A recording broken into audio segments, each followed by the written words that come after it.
So I actually wanted to begin this session by asking, since all of you teachers here, how do you understand a resource, a teaching learning resource? Um, so are all of you English teachers here? Are some of you social science teachers, or do you teach other subjects? How do you understand a resource in your classroom? And this is open to everybody.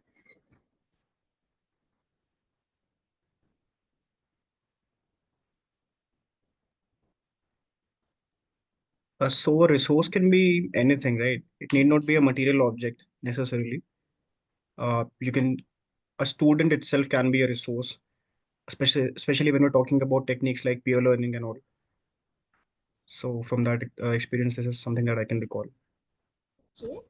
And so if you're thinking about student as a resource, sir, how do you, so if you're so when you teach in class, how do you know, engage your class by, drawing on, like using your student as a resource to quote you actually.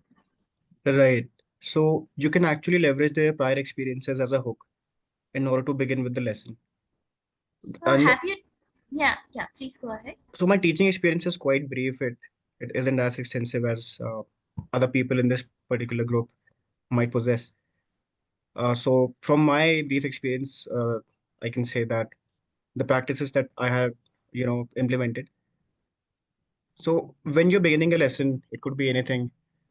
It could be something from the chapter or something not necessarily from the textbook itself.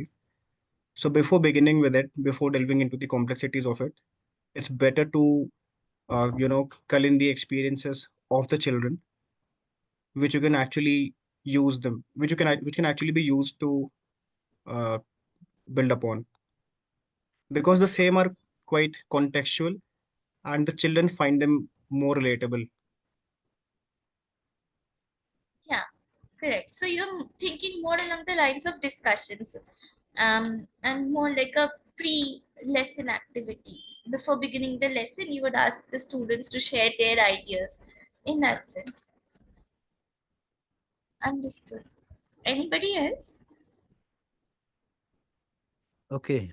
So, in my opinion, resource is anything or any material that can be used in the classroom uh, to help support learning. Teaching learning process can be improved by using that uh, the things or the process or the environment. Anything else can be a resource that can support us as a teacher to improve the teaching learning process or support the students to learn things easily. Yes. So as teachers, uh, I don't know, as some of you, I would like to know, I know some of you have already shared in the discussion forum that, what kind of activities you do in the classroom. Would some of you like to share here what kind of resource you bring into the classroom as, language teachers, uh, apart from the textbook maybe? Do you, for example, play games with your students? Do you have an internet connectivity in your classrooms that allow you to explore the internet? Yes, Iram ma'am, go ahead. Um, what I have realized, and especially after pursuing these courses that you people have designed, I also pursued designing classroom experiences for the English language. So, and my teaching experience again is brief, 2 3 years. What I have realized is, along with the resource, a very important aspect, and because I deal with students who are learn English and who are from different, they are between the age group of 15 to 25, and they are from Urdu, Hindi, and English backgrounds.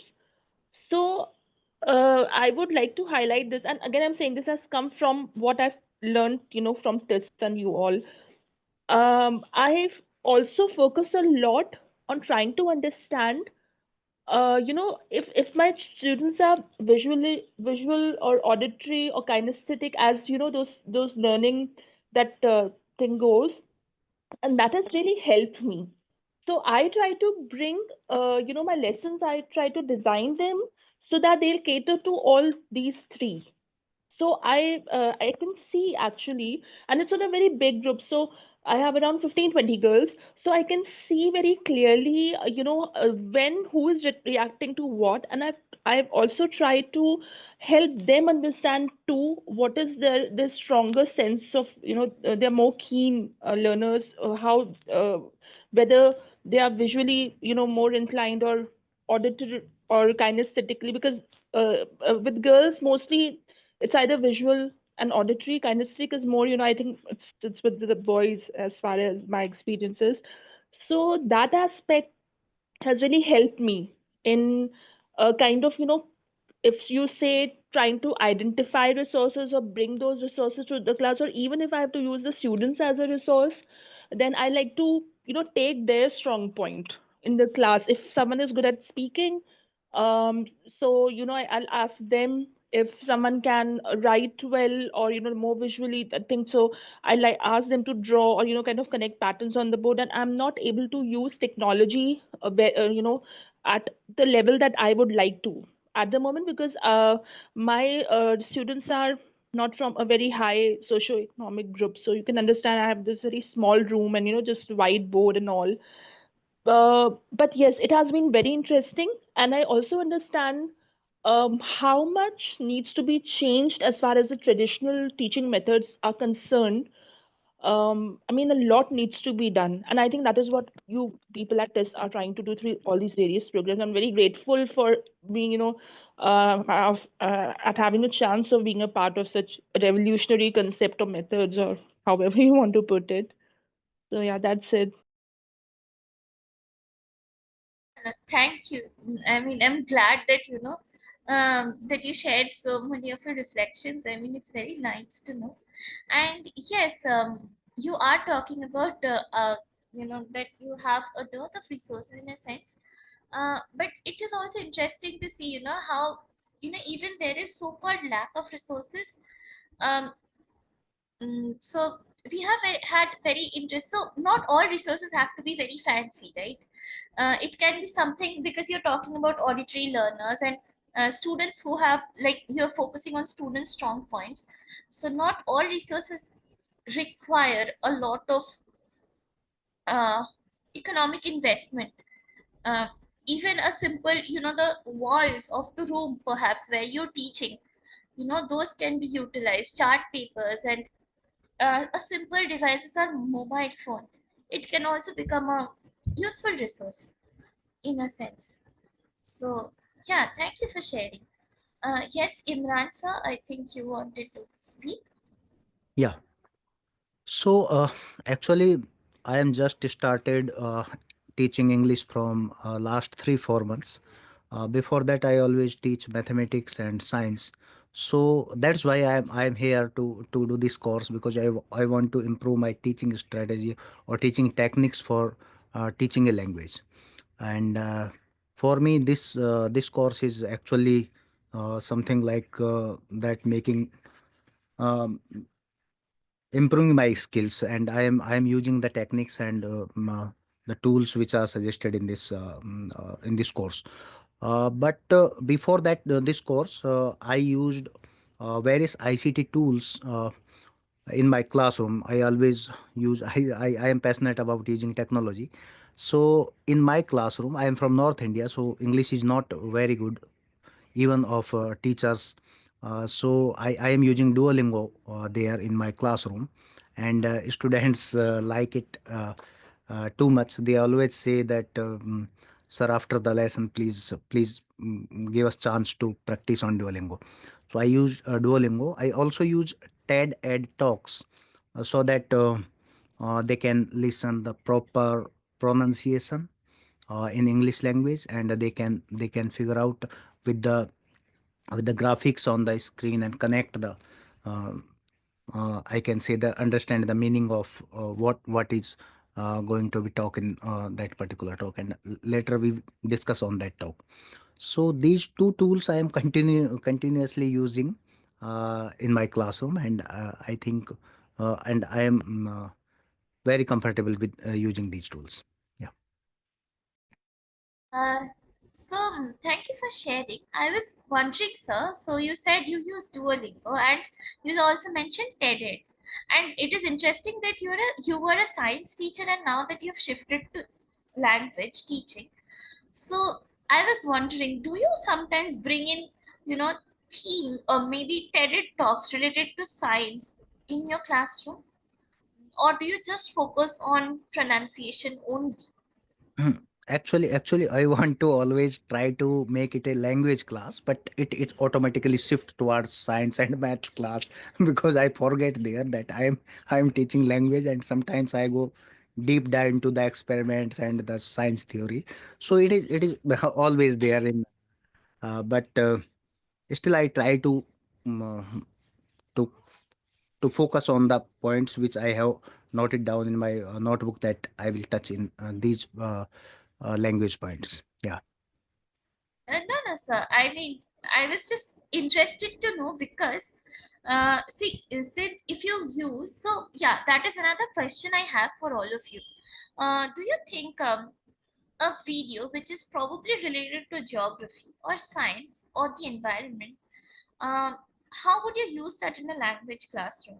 Do you think you would only need to focus on the language aspect? What about the themes? Can so sir is saying that I always get I sometimes forget that I'm in a language classroom and I start talking about the principles of physics, chemistry, etc. So what do you all think? Do you think the resources, so-called resources from other subject groups can't be brought into the language classroom? What do you all, what kind of themes? So for example, all of you use resources in your classroom, or teachers who are just starting out, you have some ideas. So what are the themes that these resources deal with?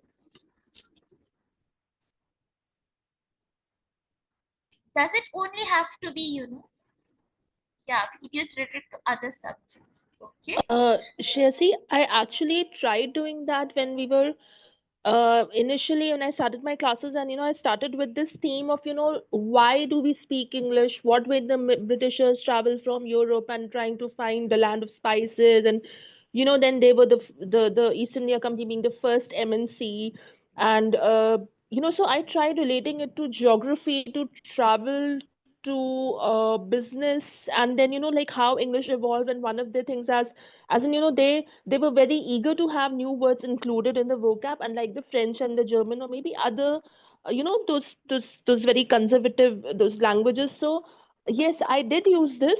And we talked about the routes, the Suez Canal, and otherwise they had to come across the tip of Africa. So it was interesting because they could relate to it. They could understand, like, why aren't we speaking French or German?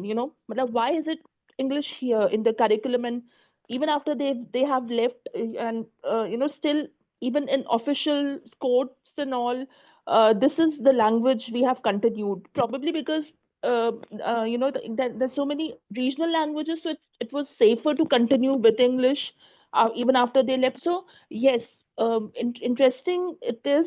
It is very interesting, and it is kind of as we learned in other courses from this as well. How stories can use they can be used to impact learning, to create a narrative, to make them feel that why it is so important to be good and kind of fluent in English while they're expressing their thoughts. So I agree with this, sir, that we can, and I agree with you that we can take these lessons from other subjects, and the same can go with science. I mean, sometimes I use these women, who have been scientists and, kind of philosophers, and, in this, in, while trying to help them, read their biography or stories, and then we are practicing English as well. We are trying to inspire them that yes, even you can do something like that. And we're also telling them about a story, I mean, a real life story. So yes, I think it's a very good idea, and it really works. I mean, at least with me, it has worked really well with my students. Yeah, because yes, please go ahead, Alpha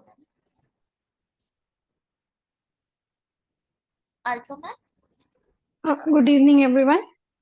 Good evening. Um, Actually, I use some other subjects like some other some videos from other subjects like actually my students are from early grades, so I normally select the videos that are appropriate to them. Like I talk about the life cycles of animal in a level that they can understand, and after that I ask some questions like what is the sequence, like what happened first and then what happened in the middle of the video and then what happened to the next to the last of the video. After that I also ask them to discuss what happened in the video using some new terms or new vocabulary where they speak about the video.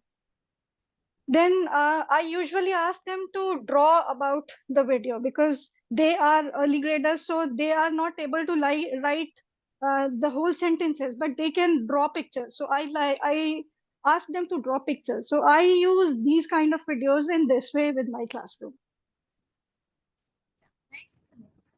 Yeah, and actually, I wanted to point one thing out, which I think Imran sir was saying about TED talks, and sir was saying that he focuses on, he ensures that the students get to listen to English, so that they can actually get the hang of the pronunciation. So, mm, if you're not, so what are your opinions about pronunciation? Is there a standardized pronunciation of English that everybody must adhere to? If you notice, and this is a this is a question for all of you. Do we not see TED speakers coming from different parts of the world? Do they all speak in the same accent? No. No. If we speak about India itself, we have different pronunciations of a single word in different parts of the country. Like in our part, we used to pronounce R as R, but in the southern part, it is pronounced as hour. So we also have different kind of pronunciation of each and every word. So maybe. Yes. I think Imran sir, you wanted to comment on that. No, no, it's Yeah. Yeah, so what I was saying is that, while listening is a very good activity, because that way we get familiar with different kinds of pronunciations, and of course, it also helps improve our listening ability to a great extent. It is not necessary, I think, to follow, to have this preconceived notion that only one particular kind of pronunciation is acceptable and all the other kinds of pronunciation is wrong. Because anyway, if we look at the like if we look at how linguists talk about languages across the world, and how linguists talk about English across the world, there is not one singular English, right? It is always Englishes with a with a S at the end. And even within India, like Alpamam pointed out, we have different variations of the same word. For example, I till yesterday I was pronouncing the word pastor as pastor, when my friend actually said it's not pastor, it's like pastor. So that was a new learning for me. 1 second, I'll just come. Please give.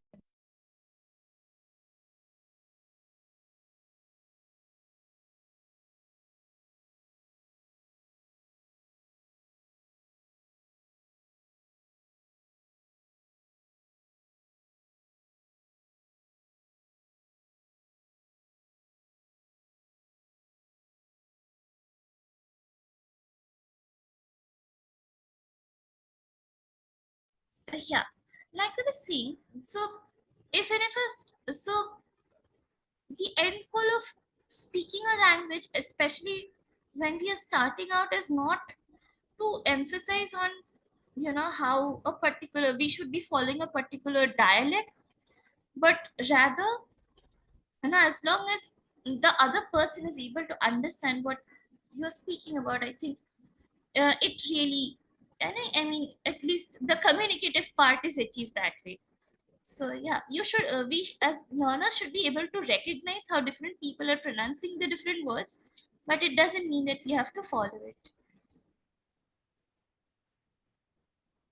Oh, congratulations, Imran sir. So Alpa ma'am is sharing with us that Imran Khan sir has been shortlisted as a finalist of the Global Teacher Prize. So many Thank you. congratulations, Thank you sir. so much, Rosy. Thank you. Yeah, yeah. So we have a bit of time. I really wanted to show you all this game that I had thought for today. And because we were talking about resources, I thought it would be a fun game to explore. So can you all see my screen? Yeah, I think this is visible. So this is an ecosystem game. Maybe we could play it for one round and then you all could maybe come up with ideas and tell me how this could be used in a language classroom. And if you see, this is an ecosystem game. So yeah, so let us see.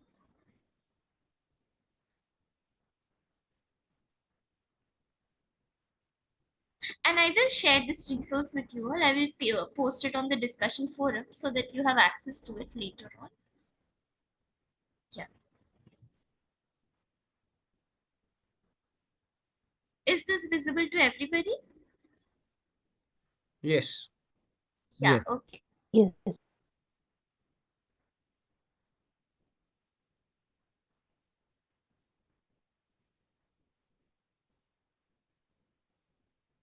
There's no sound, Shreyasi. Ma'am, it's not audible. 1 second. Yeah.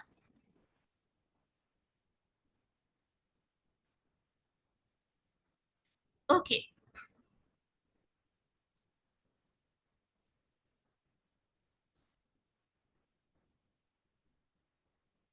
Yeah. So basically, what do we have to do? I hope you all can see these different animals on the bottom of the screen. Yes. So the objective of this game is to add five plants and animals and ensure that no one animal gets eaten up. So that all the species are in a stable position. That suppose if we put too many birds and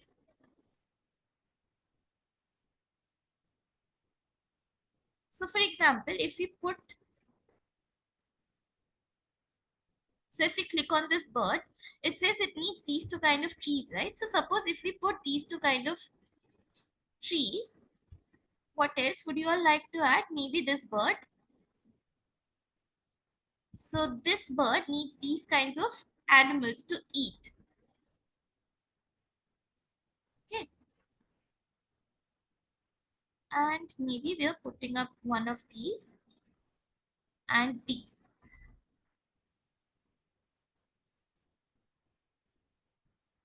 So what happened is, because I did not create a balanced ecosystem, see that big hawk came and it ate up the rabbit, right? And this is how the game goes. And we have like our objective is, within 12 days, we have to select one animal. We have to select all the animals and ensure that, all the animals and plants maintain an equilibrium balance. And this is how the next day will go. And it says that these plants and animals are healthy, but the rabbit is dead. So the rabbit is dead. You can't put the rabbit again anymore because we messed up the ecosystem on the first day itself. So if we have a game like this, how would you devise a language lesson around it? Is this game only about science?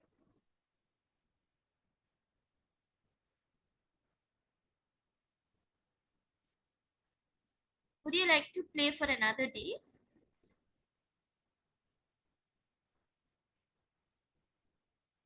Okay, let's play for another day maybe.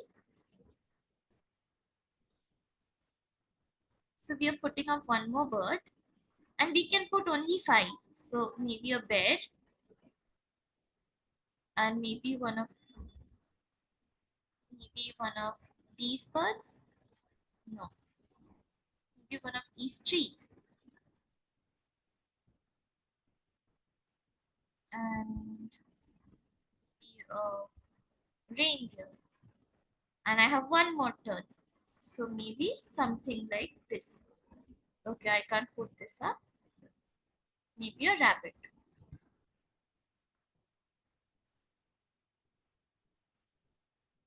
So this is day 2.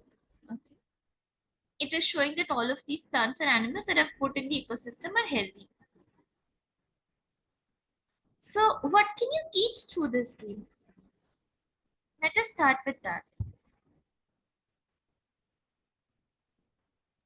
So maybe we can start off with basic vocabulary because you see plenty of animals and trees and the plants in this particular game. Apart from that, you can also work on basic sentence structures. For instance, hawk eats rabbit. And then you can also build upon the same by getting into tenses like eat, ate, and stuff like that. So these are a few things that we can work upon. I mean, obviously there can be many other things also. We can also uh, teach students about the colors and about the verbs like moving, flying, running, something like that, and numbers, how many animals are there or how many trees are there, something like that. So in early grade, it is, I think, easily it can be used. Okay. Sir, do you think and this is for all of you actually, do you think this game is only for the early grade students? Can this game be used for students of upper grades as well, like middle school maybe? I think with upper grade students who do not have very good English and we are teaching them, for those we can use it. Okay. So what i- so correct, right? So we are all focusing on how grammar can be taught through this game. Like under, behind everything, past tense, present tense, colors, everything is there. What else is this game doing? For example, if I disrupt the ecosystem by putting more predators here, what happens? Suppose right now I've put in all the bear, like I've put in 3 bears here, 4 bears actually, and one of these cats, 2 of these cats. So what is happening to the ecosystem? These 2 species are lost So we, because we can engage the students in some higher order thinking skills, asking them to like what can happen if there is an imbalance in the ecosystem. So they would come up with their own opinions, like what would be there might be some endangered species, or we have some extinct some of these species which have become extinct. So what could be the possible reasons for that? So this would compel them to think critically, and they can come up with their opinion. So we do can use these games for upper grades as well. I think like for class 6 or 7 or for 8 as well, we can use these kinds of games. yeah, and yeah, actually, right? Because that is what I was also thinking, like this game when I was, by the way, full disclosure, till date, I have not been able to create an ecosystem and sustain it till date where all the plants and animals are alive. I mean, I have tried so hard, but till they have not been able to succeed. So when I share this link with you, maybe you all can try and do let us know in the discussion box, when if you are able to do that, because that would be great to know. And like Madhumita ma'am was pointing out, uh, mm, yeah, it engages children in higher order thinking skills, logical thinking, how to balance these out. It also teaches us, I mean, what I felt when I was playing is that, for students, it will also make them understand, it will also give them a sense of like responsibility, that, uh, if one particular kind of plant or animal is becoming extinct, here it is because we are designing it in a way. Similarly, in nature, if human beings are also uh, felling down a particular kind of tree in a particular ecosystem or killing of one particular type of animal, it disrupts the entire system, right? Because ultimately, suppose if these smaller bushes are gone, and the animal who eats these smaller bushes will also be gone, like will also become extinct overall, and ultimately the entire ecosystem will fall apart, right? So while so generally, when we think of language classes, our first instinct is to think about grammar, to think about vocabulary, pronunciation, all of these things, and maybe stories. Uh, so, but in language classroom, ideas of this kind can also be brought in. Like, of course, the language element has to be there. The language element has to be there. But what is the theme that we are engaging with while we are teaching language? I feel that also somehow becomes more important, right? So yeah, this was one game. Uh, any other ideas that you have regarding this game? Anything else that can be done to extend this game for your particular context, maybe? Do you think adults can play this game? I am an adult, I am still playing this.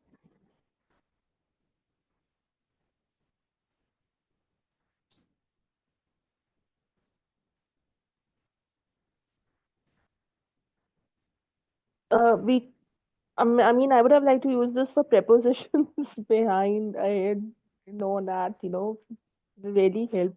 And I don't know why this is reminding me of climate change and the California wildfire. Absolutely, right? So, yeah, I mean, why not?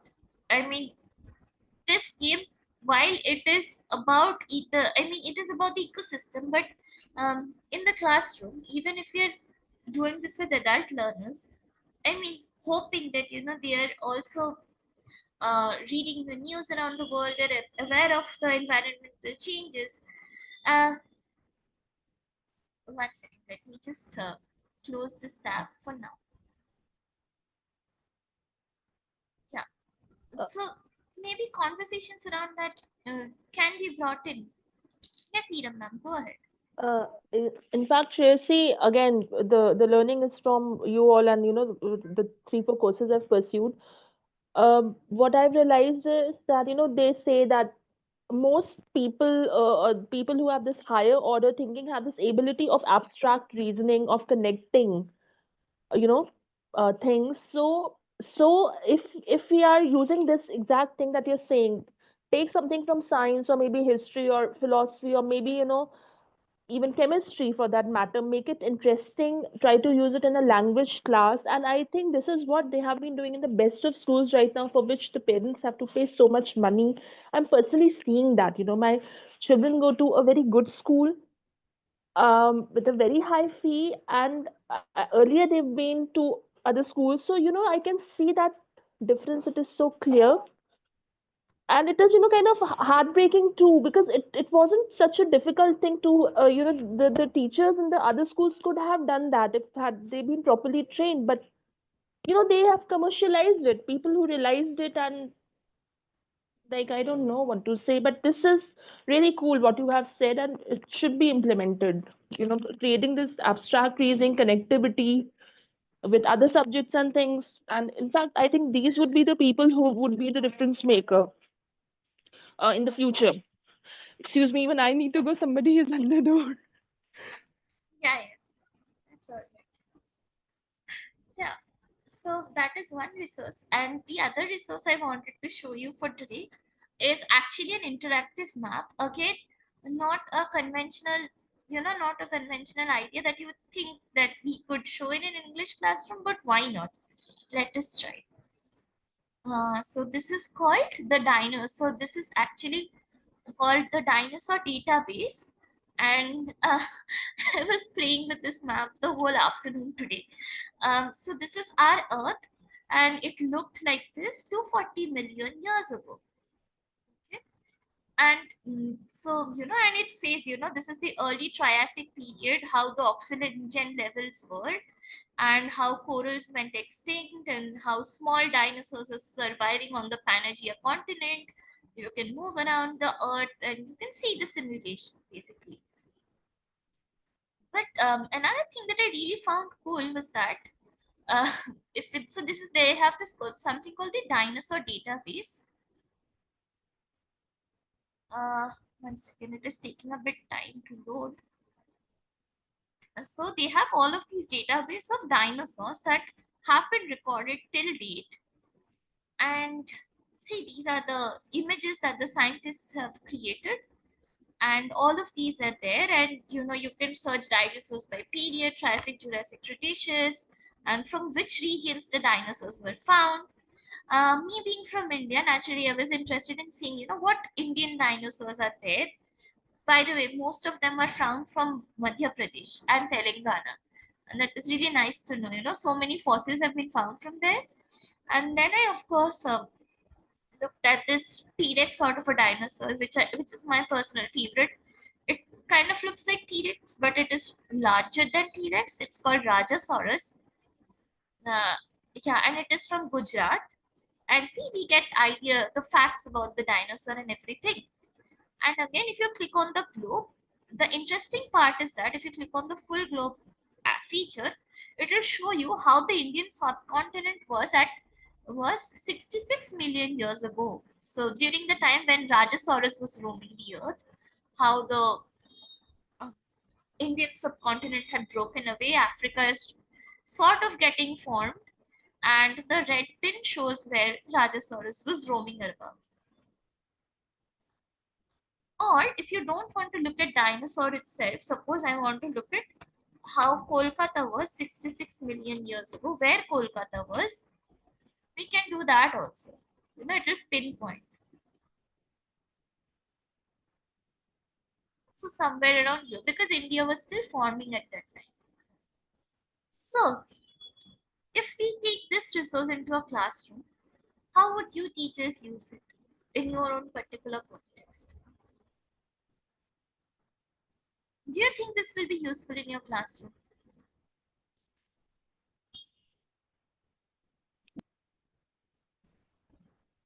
I mean, you don't have to say yes just because I am asking you. No, it actually, I mean, please do share the link to these two games. I'll try and use them in my class through phones, Yeah. not anything else. So yeah, so it actually, this is a very useful resource even in science. I mean, actually, this is primarily focused. People would think that this is a science resource, but I would also like to think. I mean, it would be great if we could think about how we can use this resource in a language classroom as well. I mean, if not necessarily to teach grammar, maybe have a discussion around how the Earth was formed, what led to the extinction. Because if we look at these these million years ago, they will show you the great big extinction is coming, so many plants and animals have died out. And again, then the next part will show you again somewhere around 280 million years ago, they will say that again the next great extinction is coming, and so on. So it basically shows you how over the ever since the earth was formed, how species have developed, thrived, have been wiped out by mass extinction, and again some of them thrived and continued. So this is how basically life on earth keeps on changing and growing and evolving. So this is the basic idea. And yeah, I mean, you all don't have to come up with ideas immediately, but it would be lovely if we could think about how we could use this idea, at least if not this particular resource, something similar, or extracting the core idea from it and use it in your classrooms. Shreyasi, I don't know. Again, this thing has reminded me this game of Pompeii and the recent discovery just 2-3 days ago. It has been all over the news. Some new rooms and some the baths and all these have been discovered in Pompeii, the city which was covered in volcanic eruption, and it's, so they've unearthed a few things, and that's around 2000-year old things they are discovering again, new wave. So even that could be, I think, history also, it could be, and most of the times I feel people who are interested in language and literature are also interested in history, because they are, it's so all interconnected and beautifully used, and interspersed with in the classrooms and the lessons taught. Yeah, Yeah. absolutely. I mean, Pompeii, I mean, I think people excavations are still going on. And like you said, Yes. so many, and there are other places also where excavations are still going on, and it is changing how we understand human history across time. Because yeah, I also remember seeing a documentary where generally we think that Homo sapiens are the we survived because our brains were bigger, and we were the, so hence we were able to figure out, and we were smarter than the rest. But does that mean that the other hominin species which died out, they did not have creativity, they did not have rituals, they did not have a sense of society? Maybe not, right? So I did see a Netflix documentary on that, where very small. So these hominin species were before the Neanderthals, and they had a sense of culture in the sense they would actually, uh, they had the idea of burying their dead with proper rituals, and they have these engravings and markings inside a uh, very narrow and deep gorge, which anyway is very difficult to access by modern human beings who are our size. So those human beings were probably half our size, they were around 3 feet or something. So generally, scientists would have dismissed them as their brain mass is not as developed and anything. But we do see instances of them also having their own kinds of culture. So it kind of opens our minds and our imagination to what we actually know, and what it kind of questions our own beliefs as well. So I think, Yeah, and sometimes there have been reports when humans have been very, very tall. There are footprints have been there, and they've done structures such as this Petra and all. I mean, they think, and even the pyramids, they feel, like what size and what strength those people might have had, and what technology. Maybe their brain size was much bigger to have done those things so many years ago. yeah, absolutely. So these are all discussions, and I mean, if others would also like to share something, you're most welcome to. And if you do get ideas on how, I mean, it would be lovely if you could think about how you can use the ecosystem game in your classroom, or maybe this map in your classroom, or other kinds of resources that you might have come across. Because essentially we designed this course with the hope that teachers will share their classroom practices, which some of you are doing anyway. But also it is of course designed keeping in mind that we, as because we are also learning, so we would also get to learn what kind of other resources that you might be using in your classroom, which are new for us. So with that thought, I think that is all from my end. Now, if you have some comments or ideas, you can share.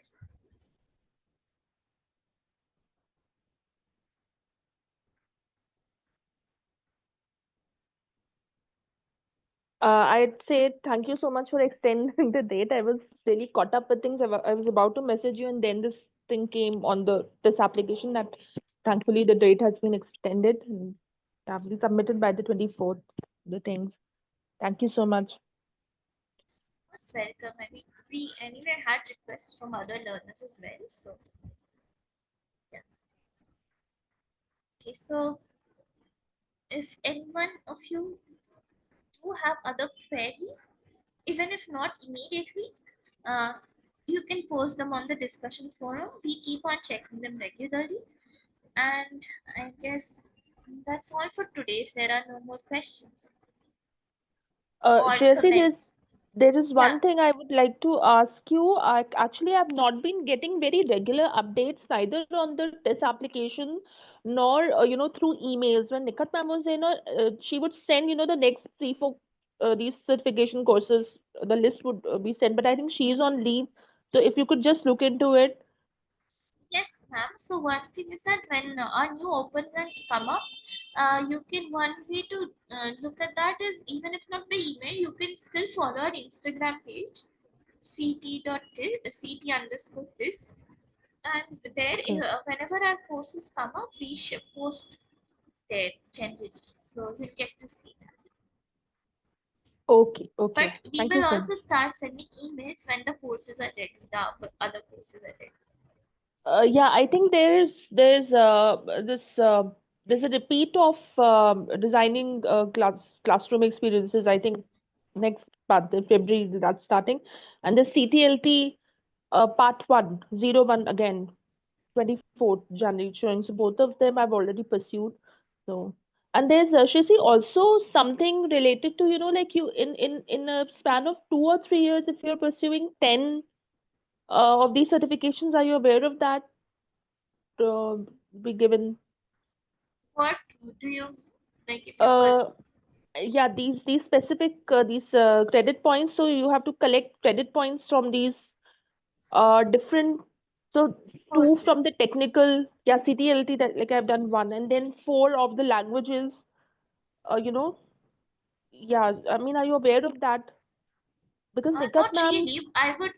I would suggest, ma'am, that you send an email to us, Okay, okay, ct.stp@clicks, and ask us your question there, and then maybe we could give you a proper answer. Also mention the okay, courses you have done, and if you list out your specific query regarding the credits, I think we'll be able to give you a more comprehensive answer through email.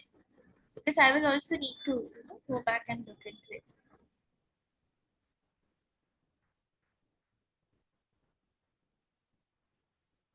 Okay. Anybody else?